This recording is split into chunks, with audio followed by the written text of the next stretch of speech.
Hallelujah, hallelujah. Your love makes me sing. Hallelujah, hallelujah, hallelujah. Your love makes me sing. Hallelujah, hallelujah, hallelujah. Your love makes me sing. Hallelujah, oh, hallelujah, hallelujah. Your love makes me sing. Your love is amazing, steady and unchanging. Your love is a mountain beneath my feet. Your love is a mystery, you gently lift me.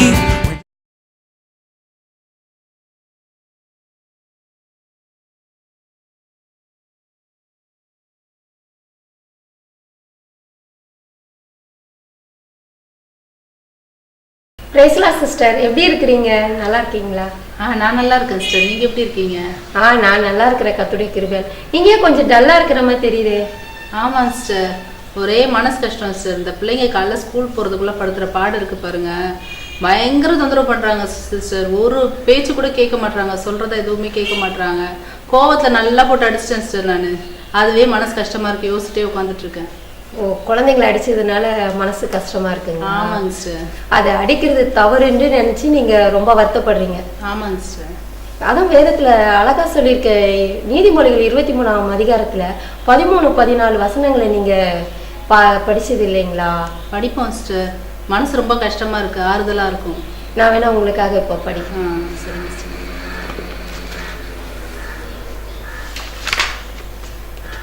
இந்த வசனம் அழகா சொல்லுது பாருங்க sister.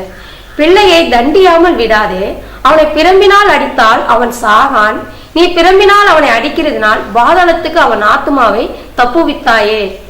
பாருங்க, அவன் ஆத்துமாவை தப்புவிப்பாயேன்னு சொல்லுது, பாதாளத்துக்கு. நீங்க அடிச்சதுனால அந்த பிள்ளைங்க கொஞ்ச நேரம் வலிக்கும், அதுக்கப்புறம் அந்த வலி அந்த பிள்ளைங்க மறந்துடும். ஆனா பாதாளத்துக்கு அந்த பிள்ளைங்களுடைய ஆத்மாவை நீங்க தப்பு வச்சீங்களே, அதை நினைச்சு சந்தோஷப்படணும். வருத்தப்படுறீங்க. அநேக பெற்றோர்கள் இந்த மாதிரி பிள்ளைகளை அடிக்கிறது தப்புன்னு சொல்லிட்டு தான் அடிக்காம விட்டுறதுன்னா அவங்க சின்ன தப்பு செய்யறவங்க நாளைக்கு பெரிய தவறான காரியத்துக்கு போறாங்க. ஆனா பிரம்ப கையாடணும், பிள்ளைங்களை தண்டிக்கணும்ட்டு வேதம் நமக்கு பெற்றோர்களுக்கு திட்ட தெளிவா சொல்லுது. அநேகருக்கு பைபிள் வாசிக்கிறாங்க, ஆனாலும் இந்த வசனம் அவங்களுக்கு ஞாபகத்துக்கு வர்றதில்லை. பிள்ளைய வளர்க்க வேண்டிய முறையில வளர்க்கணும்னு அழகா தெளிவா பிள்ளைய நம்ம எப்படிலாம் வளர்க்கணும்ட்டு வேதத்துல தெளிவா சொல்லியிருக்கு. அநேக பேரண்ட்ஸுக்கு இது தெரிய மாட்டுது. யோபுங்கிற மனுஷன் தன் பிள்ளைங்களுக்காக தினமும் ஜெபித்தாருன்னு பார்க்கிறோம் வேதத்துல. நீங்க பிள்ளைக்காக தினமும் ஜெபிப்பீங்களா? இல்லைங்க சிஸ்டர், டைம் கிடைக்கும் போது ஜெபிக்கிறது, அதுக்கப்புறம் ஜெபிக்கிறதே இல்லை. என்னோட தவறு தான் சிஸ்டர் அது.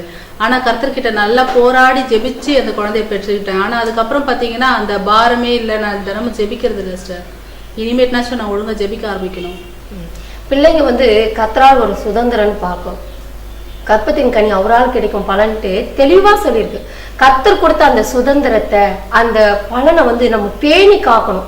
பெற்றுக்கொள்ளும் போது எந்த அளவுக்கு உங்களுக்கு ஆர்வம் இருக்குதோ, அதுக்காக எத்தனையோ நாள் இரவு பகல்ந்து தூங்காம விழித்து ஜெபிச்சிருப்பீங்க, உபவாசம் இருந்து ஜெபிச்சிருப்பீங்க, காத்திருந்தீங்க பல வருடங்கள் கர்த்தர் கொடுப்பாருன்ட்டு விசுவாசமா. நீங்க காத்திருந்த மாதிரியே கர்த்தர் உங்களுக்கு கொடுத்தார். அந்த பெற்றுக்கொண்ட அந்த நன்மையை, அந்த சுதந்திரத்தை நல்வழியில நம்ம நடத்தணும்ட்டு கர்த்தர் நம்மகிட்ட எதிர்பார்க்கிற. உங்களை நம்பிதான் அந்த பிள்ளைங்களை உங்க கையில கொடுத்துருக்கிறார். நீங்க நல்ல முறையில வளர்ப்பீங்க. நாளைக்கு அந்த பிள்ளைங்க கர்த்தருடைய நம்ம மகிமைக்காக மற்ற ஜனங்களுக்கு பிரயோஜனமா இருப்பாங்க, அந்த வழியில நீங்க நடத்துவீங்கன்னு உங்களை நம்பி கொடுத்துருக்கிறார். அது அநேகர் பெற்றோர்கள் தங்களுடைய கடமையை மறந்து போயிடுறதுனால பிள்ளைகள், அநேக கிறிஸ்தவ பிள்ளைகள் கூட சரியான பாதையில நடத்தப்படாம, போதனை இல்லாம தவறான பாதையில போறாங்க. எபேசியர்ல கூட பாக்குறோம், பெற்றோர்கள் பிள்ளைய கோபம் ஊட்டாமல் பிள்ளைகளை கர்த்தருக்கேற்ற சிச்சையிலும் போதனையிலும் வளர்க்க வேண்டும் சொல்லுது. நீங்க சொல்றது சரிதான் சிஸ்டர். எனக்கு தெரிஞ்ச ஒருத்தவங்களுக்கு கூட 9 வருஷமா குழந்தை இல்லாம இருந்தது. போராடி பெற்றுக்கிட்டாங்க அந்த குழந்தைய. தினமும் ஜெபிப்பாங்க. ஆனா அந்த குழந்தை கிடைச்சதுக்கு அப்புறம் பாத்தீங்கன்னா அந்த வழியில வளர்க்கணும் அந்த இதே இல்லை பாருங்களேன். அந்த கர்த்தரோட வசனத்தை சொல்லுவோம் அப்படிலாம் கிடையாது. உலக பிரகாரமா அந்த குழந்தைங்க வளர ஆரம்பிச்சாங்க. உலகத்துல கூட இப்போ ஒரு ஜென்ரலா சொல்லுவாங்கல்ல சிஸ்டர், ஒரு பழமொழி 5ல வளையாது 50ல வளையாதுன்னு சொல்லுவாங்க பாத்தீங்களா? அந்த மாதிரிதான் அந்த குழந்தைய சின்ன வயசுல சொல்லி கொடுக்காம போய் இப்ப வாலிப பிள்ளைங்கள் ஆயிட்டாங்க. அப்பா அம்மா சொல்றதை கேட்கறதே இல்ல சிஸ்டர். இப்ப ரொம்ப வேதனைப்படுறாங்க. நீங்க சொல்றது சரிதான் சிஸ்டர். வசனத்தை சொல்லி நம்ம வளர்க்கணும் குழந்தைங்க. அது பெற்றோர் கையில தான் இருக்குது. ஒரு பிள்ளை வந்து நல்ல முறையில வளர்றதும், ஒரு தீய பழக்க வழக்கங்களை கற்றுக்கொண்டு தீய வழியில போறதும், அந்த ஆத்மா பாதாளத்துக்கு போகிறதும் பெற்றோர் கையில தான் இருக்குது. பிள்ளை குழந்தையாதான் ஏசப்பா கொடுக்குறாரு. அவங்களுக்கு ஒண்ணுமே தெரியாது. நம்ம தான் எது சரி எது தவறுன்று அந்த பிள்ளைகளுக்கு சொல்லணும். சில வேளை தவறு செய்யும் போது நம்ம தண்டிக்கணும். பிள்ளைய தண்டியாமல் விடாதுன்னு வேதம் சொல்லுதுல. அடிக்க வேண்டிய விஷயத்துக்கு அடிக்கணும், புத்தி சொல்ல வேண்டிய விஷயத்துக்கு புத்தி சொல்லணும். தேவையில்லாம பிள்ளைங்களை கோபம் மூட்டக்கூடாதுன்னு வேதம் சொல்லுது. உங்கள் பிதாக்களே உங்கள் பிள்ளைகளுக்கு கோபம் மூட்டாதீர்கள் என்று. கோபம் மூட்டக்கூடாது. ஆனா அவங்களை நடத்த வேண்டிய வழியில நடத்து. அப்போது அவங்க முதிர் வயதுன்னு அதை விடாது இருப்பாங்க. நம்ம சின்ன வயசுல என்ன சொல்லி கொடுக்கிறோமோ அதுதான் அவங்க கடைசி வரைக்கும் அவங்க கடைப்பிடிப்பாங்க. மற்றவங்களுக்கு ஒரு பிரயோஜனமாகும். பெற்றோர்களையும் ஒரு தாங்குகிற பிள்ளைங்களா இருப்பாங்க. சுவாப அன்பு இருக்கும் சிஸ்டர். ஆமாங்க சிஸ்டர். பேப்பர்ல தினமும் பாக்குறீங்களா, வாலிப பிள்ளைங்க கொலை பண்ணிட்டாங்க, இந்த தவறு செஞ்சாங்க அந்த தவறு செஞ்சாங்கன்னு படிக்கும் போதே மனசு கஷ்டமா இருக்கு சிஸ்டர். நீங்க சொல்றது சரிதான். அதான் அன்புதான் அன்பே இல்லாம போகுது. வேதம் கூட அதான் சொல்லுது, கடைசி நாட்கள்ல அன்னைக்குடைய அன்பு தனிந்து போகும், சுவாப அன்பு இல்லாதவர்களா இருப்பாங்கன்ட்டு. நம்ம வந்து இந்த உலகத்துல இருக்கிறோம். ஏசாப்பா நம்ம கிட்ட பிள்ளைங்களை கொடுத்து நம்ம தான் அந்த பிள்ளைங்களை ஒரு நல்ல மனிதர்களை நம்ம உருவாக்கணும். அநேக பேரண்ட்ஸுங்களுக்கு தெரியும். இந்த நிகழ்ச்சியை பார்க்குறவங்கள கூட எத்தனையோ பேர்கள் வந்து தம் பிள்ளைகளை நடத்த வேண்டிய வழியில நடத்த தவறி இருக்கலாம். பிள்ளைகளை நான் அநேக வருஷமா காத்திருந்து பெற்றுக்கொண்டேன், அதனால அவங்களை அடிக்க எனக்கு தப்பு செய்யும்போது அடிக்க மனசு இல்லைன்னு சொல்லி அடிக்காம விடுறதுனால அவங்க வந்து பெரிய சின்ன காரியத்துல தண்டியாம விடுறதுனால பெரிய தவறுங்களை செய்யறாங்க.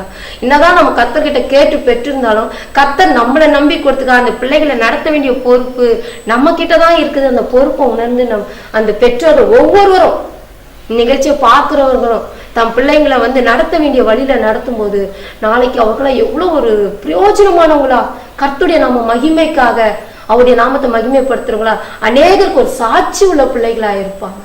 ஆமாங்க சிஸ்டர், நீங்க சரியான நேரத்துக்கு வந்தீங்க சிஸ்டர். நான் மனசு ஒடிஞ்சு போய் உட்காந்துருந்தேன். கர்த்தரோட வசனத்தெல்லாம் சொல்லி தேற்றுனீங்க. அடிக்கிறது தவறுன்னு தான் நினைக்கிறாங்க. ஸ்கூல்ல கூட பாருங்களேன், அந்த நாள்ல பிள்ளைங்களுக்கு கண்டிப்பா இல்லை. அந்த நாள்ல எல்லாம் ஸ்கூல்ல பெற்றோர்கிட்ட இருக்கிற நேரத்தை விட ஸ்கூல்ல இருக்கிற நேரம் அதிகம். இந்தியா அந்த காலத்துல அடிப்பாங்க, ஒழுக்கம் எல்லாம் இருக்கும். இந்த நாள்ல அடிக்கிறதும் கிடையாதுனால பிள்ளைங்களுக்கு ரூல்ஸ் இருக்கு சிஸ்டர் இப்போ.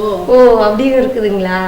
அதான் அந்த பிள்ளைங்களுக்கு எது தவறு எது சரின்னு எடுக்கிற அந்த புரிந்து கொள்ற தன்மை, அந்த ஞானம் இல்லாம இருக்குது. அது பெரியவங்க தானே சொல்லி கொடுக்கணும். சின்ன பிள்ளைங்களுக்கு இப்போ ஒரு நெருப்பு இருக்குன்னா இது தொட்டா வந்து கை வெந்துடும், இதனால காயம் வரும்ட்டு பெரியவங்க சொன்னாதான் சின்ன பிள்ளைங்களுக்கு தெரியும். ஆனா இத சொல்லி தரக்கு யாருமே இல்லையே.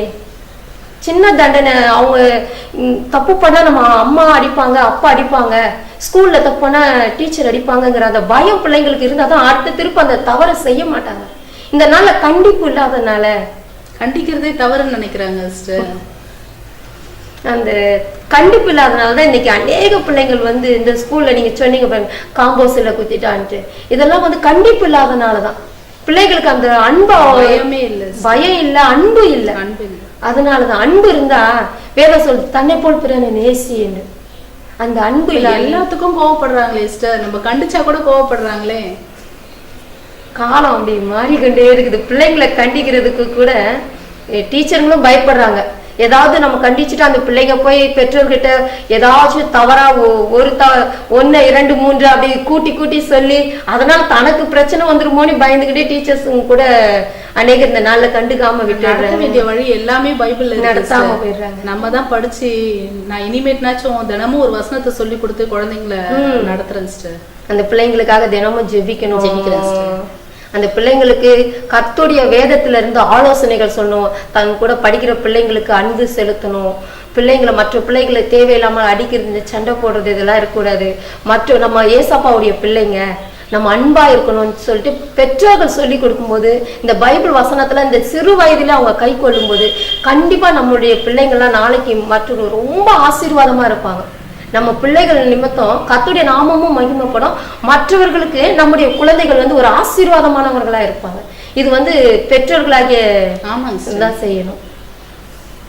தாய்க்கு வந்து பெரிய பொறுப்பு இருக்கு சிஸ்டர். டெய்லி நம்ம ஜெபம் பண்ணோம். இந்த ப்ரோக்ராம் பார்க்குற ஒவ்வொரு தாய்மார்களுக்கும் வந்து நம்ம மேல விழுந்த கடமை டெய்லி இதுல நீங்க சொன்னதை நான் கத்துக்கிட்டேன் சிஸ்டர். தினமுமே ஜெபிக்க, எந்த வேலையை மறந்தாலும் சரி பிள்ளைங்களுக்காக ஜெபிக்கிறத மறக்கவே கூடாது. பிள்ளைகளை பெற்றெடுக்கிறது பெருசு இல்ல, அவங்கள வளர்க்கறது தான், வழியில நடத்துறது அதுதான் ரொம்ப முக்கியம். பிள்ளைகளை பெற்றுட்டா மட்டும் போதாது, அவங்களுக்கு சாப்பாடு கொடுத்து ட்ரெஸ் வாங்கி கொடுத்து தேவையானது வாங்கி கொடுத்தா மட்டும் போதாது. அவங்கள கத்துக்கூடிய ஞானத்துல மற்றவங்களுக்கு ஒரு பிரயோஜனமா இருக்கணும். சின்ன வயசுலயே மற்றவங்களுக்கு உதவி செய்யணும், மற்றவங்களை நேசிக்கணும். அதெல்லாம் பெற்றோர்கள் தான் சொல்லி தரணும். ஆனா தினமும் ஒப்பு கொடுத்து ஜெபிக்கும் போது கர்த்தர் நடத்துவார்ல சிஸ்டர், நம்ம சொல்லி கொடுத்து. ஆமா, நீங்க வந்து ஜபத்தோட ஒவ்வொரு சகோதரிகளும் இந்த நிகழ்ச்சியை பாக்குறவங்க கிறிஸ்தவர்களும் இருந்தாலும் சரி, யாரா இருந்தாலும் பிள்ளைங்களுக்கு நல்வழி படுத்தும் போது நல்ல காரியங்களை சொல்லும்போது நிச்சயமா ஏற்றுக்கொள்ளுங்க. எந்த குழந்தையும் வந்து தவறானவங்க கிடையாது. அவங்க வந்து பழகுற இடம், அதாவது கூட சேர்ற நண்பர்கள், அதனாலதான் அவங்க தவறான காரியத்துல போறாங்க. நல்ல பழக்க வழக்கங்களை சொல்லி கொடுக்கறவங்க கூட பழகும் போது நல்ல காரியங்களை தான் கற்றுக்கொள்வாங்க. அவங்க வளர்ற விதம், அவங்களுக்கு மற்றவங்களுக்கு கொடுக்குற அந்த டீச்சிங், அதாவது என்ன சொல்லி கொடுக்குறாங்களோ அதை தான் பிள்ளைங்க வந்து இந்த நாள்ல இது பண்ணிக்கிறாங்க.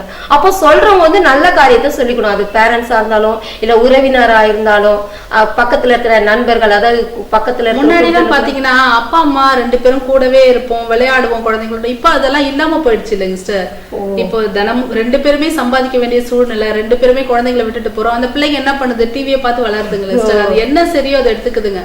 நம்ம தான் தினமும் சொல்லி கொடுக்கணும் குழந்தைங்களுக்கு. கர்த்தர் பாரு என்ன சொல்லியிருக்காரு இந்த வசனத்துல. அந்த மாதிரி டிவி நிகழ்ச்சியில கெட்டு போறதுக்கும் இருக்குது. பக்கத்துல இருக்கிறவங்க வந்து தவறான காரியங்களை சொல்லி கொடுத்தா நம்ம பிள்ளைங்களை நம்ம தான், நேரம் கம்மி இல்லையா, நம்ம குழந்தைங்களோட செலவிடுற நேரம், இதெல்லாம் தான் காரணம். அந்த பிள்ளைங்க வழி தவறி நைட்லயும் நம்ம வந்து பிள்ளைங்களுக்காக ஜெபிச்சுட்டே இருக்கணும், சொல்லி கொடுத்து. பிள்ளைங்க கூட வந்து பெற்றோர் வந்து டைம் நேரத்தை ஒதுக்கி செலவிடாததுனால கூட பிள்ளைங்க தவறான வழியில போறதுக்கு சான்ஸ் இருக்குதுன்னு சொல்ல வரீங்க. நம்ம பெற்றோர்கள் வந்து லீவு கிடைக்கும் போது, வேலைக்கு செல்றவங்க இருந்தா கூட லீவு கிடைக்கும் போது அந்த பிள்ளைங்க கூட ஜெபிக்கணும்னு கூட குழந்தைங்களுக்கு சொல்லி கொடுக்கலாம். நேரத்தை செலவிடணும். பிள்ளைங்களுக்கு ஏசப்பாவுடைய அன்பு, தவறான வழியில இருந்து எப்படி வெளியில வர்றது. ஒரு சில குழந்தைங்க வந்து அந்த ஒரு சின்ன பொருள் தான் சிஸ்டர், சின்ன பென்சில் எடுக்கிற பழக்கம் இருக்கும், அந்த மாதிரி எல்லாம் இருக்கும் இல்லைங்களா, இருக்கலாம்.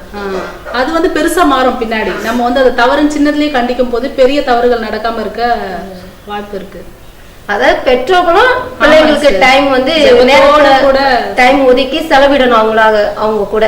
அது வந்து நல்லது. பிள்ளைங்க வந்து நல்ல முறையில வளர்க்கப்படுவதற்கு, நல்ல காரியங்களை கற்றுக் கொடுக்கறதுக்கு இதுவும் ஒரு காரணம். அநேக குடும்பத்துல வந்து பிள்ளைங்க வழி தவறி போறதுக்கு பெற்றோர் வந்து பிள்ளைங்களுக்கு நேரத்தை செலவிடாததுனால்தான் அந்த பிள்ளைங்க வழி தப்பி போறாங்க, தீய நண்பர்கள் கூட சேர்ந்து கெட்டு போறாங்கன்னு சொல்ல வரீங்க. ஆமா, அதுவும் கரெக்ட் தான். அநேக பேரண்ட்ஸ் அதுதான், வேலை வேலை வேலை, பணம் சம்பாதிக்கிறதுல இருக்கான். எந்த அளவுக்கு பணம் எப்படி பாருங்க, வேலைன்னு சொல்லிட்டு குழந்தைங்களை கண்டிக்காம மட்டும்னால தானே சிஸ்டர் இவ்வளவு பேசுறாங்க பிள்ளைங்க. காலையில பாருங்க இவ்வளவு வேதனையை உட்காந்துருந்தேன். பைபிள் வசனத்தினால இப்போ எழும்பி கொஞ்ச நேரம் நம்ம உணர முடியுது. பணம் சம்பாதிக்கிறது, வேலைக்கு போறது அவசியம். அதை விட பிள்ளைங்களை வளர்க்கறது முக்கியம். ஏன்னா நம்ம வேலை செஞ்சு பணம் சம்பாதிக்க யாருக்காக? அந்த பிள்ளைங்களுக்காக தானே. அவங்க கெட்ட வழியில தீய வெளில போய் அவங்க ஆத்துமா பாதாளத்துக்கு போச்சுன்னா ஒன்னும் பிரயோஜனம் இல்லையே சம்பாதித்து பணம் சேர்த்து. என்னமா ரொம்ப சுவாரஸ்யமா பேசிட்டு இருக்கீங்க, எதை பத்தி பேசுறீங்க? பிள்ளைங்க ரொம்ப வேதனைப்படுத்திட்டாங்களா காலையில, அதனால ரொம்ப சோர்வா இருந்தாங்க. அடிச்சுட்டேன், பிள்ளைங்களை அடிச்சுட்டேன் சிஸ்டர்ன்ட்டு. அடிக்கிறது தப்பு இல்லை. பிள்ளைங்களை வந்து இப்போ பிறம்பை கையாடாங்கன்னா தன் மகனை பகைக்கிறான்னு சொல்லியிருக்குது. பிள்ளைய வளர்க்க வேண்டிய இதுல வளர்க்கணும். வேதம் சொல்லுது பிறம்ப கையாடணும், பிள்ளைய தண்டியாம விடாதுன்னு சொல்லியிருக்கு. அதை நினைச்சு நீங்க வருத்தப்படாதீங்க. பிள்ளைங்களை வந்து கர்த்தர் உங்களை நம்பி கொடுத்துருக்கிறார், அவங்களை சரியான பாதையில நடத்தணும்னு சொல்லிட்டு. அப்படியா? பிள்ளைங்களை வந்து நம்ம நல்ல முறையில நடத்தணும். ஆனா பிள்ளைகள், வேதம் சொல்லுகிறது பிள்ளைகள் கர்த்தரால் வரும் சுதந்திரம் என்று சொல்லுது. பிள்ளைகள் கர்த்தரால் வரும் சுதந்திரமா இருக்கிறதுனால அந்த பிள்ளைகளை நம்ம நல்ல முறையில நடத்தணும். அது மட்டும் இல்ல, அந்த பிள்ளைகளுக்காக நம்ம அனுதினமும் ஜெபிக்க வேணும். பெற்றோர்களாகிய நாம பிள்ளைகளுக்காக கருத்தா நம்ம ஒப்பு கொடுத்து ஜெபிக்கும் போது அந்த பிள்ளைகளை கர்த்தர் நடக்க வேண்டிய வழியில நல்ல முறையில நடத்துவா. நீங்க எதை குறித்தும் கவலைப்படாதீங்க. பிள்ளைகளுக்காக நம்ம ஜெபிப்போம். இந்த வேளையில இந்த டிவி நிகழ்ச்சியை பார்க்கிற ஒவ்வொருவருடைய பிள்ளைகளும் நல்ல முறையில இருக்கணும்னு நான் ஜெபிக்கிறேன். இந்த வேளையில நாம் ஜெபிப்போமா? எங்களை அன்பாய் நேசித்து எங்களை வழிநடத்திக் கொண்டு வருவதான எங்கள் அன்பின் தந்தையே, நீ தந்தது நல்ல வேலைக்காக உமக்கு நன்றி செலுத்துகிறோம் ஆண்டவரே. இந்த நிகழ்ச்சியின் மூலம் பிள்ளைகளை எவ்வாறாக வளர்க்க வேண்டும் என்று சொல்லி அப்பா நீங்க கர்த்தாவே எங்களோடு பேசி நம்முடைய மற்ற தயவுக்காக உமக்கு நன்றி. அப்பா இந்த சத்தியத்தை கேட்ட ஒவ்வொருவரும் தங்களுடைய பிள்ளைகளை நல்ல முறையிலே சத்தியத்தின்படி வேத வசனத்தின்படி பிள்ளைகளை நடத்த என் தகப்பன் ஒவ்வொருக்கும் கிருபைகளை வல்லமைகளை வரங்களை தரும்படி ஜெபிக்கிறேன். அப்பா என் தேவனை பெரிய காரியங்களை செய்யுங்க. இந்த நிகழ்ச்சியை ஆசீர்வதிங்க. இன்னும் இதற்போல அநேக நிகழ்ச்சிகளை கர்த்தாவே வெளிவர என் தேவனை உதவி செய்வீராக. அப்பா அதை கேட்டுக்கொண்டிருக்கிற ஒவ்வொரு பெற்றோருடைய உள்ளங்களையும் நீர் ஆசீர்வதிப்பீராக. பிள்ளைகள் ஒவ்வொருவரையும் தொடுவீராக. உடைய வல்லமுள்ள கரத்திலே ஒப்பு கொடுக்கிறோம் ஆண்டவரே. பெரிய காரியங்களை செய்யுங்க. பொறுப்பேற்றுக் கொள்ளும் வழிநடத்தும் ஆசீர்வதி இயேசுவின் இன்ப நாமத்தை பிதாவே, ஆமென். நிகழ்ச்சியை பார்த்திருப்பீங்க. உங்களுக்கு மிகவும் ஆசீர்வாதமா இருந்திருக்கும்.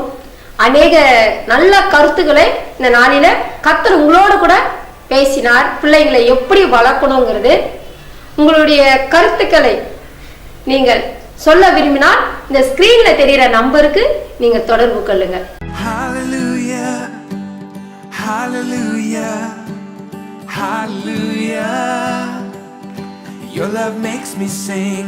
Hallelujah, hallelujah, hallelujah. Your love makes me sing. Hallelujah.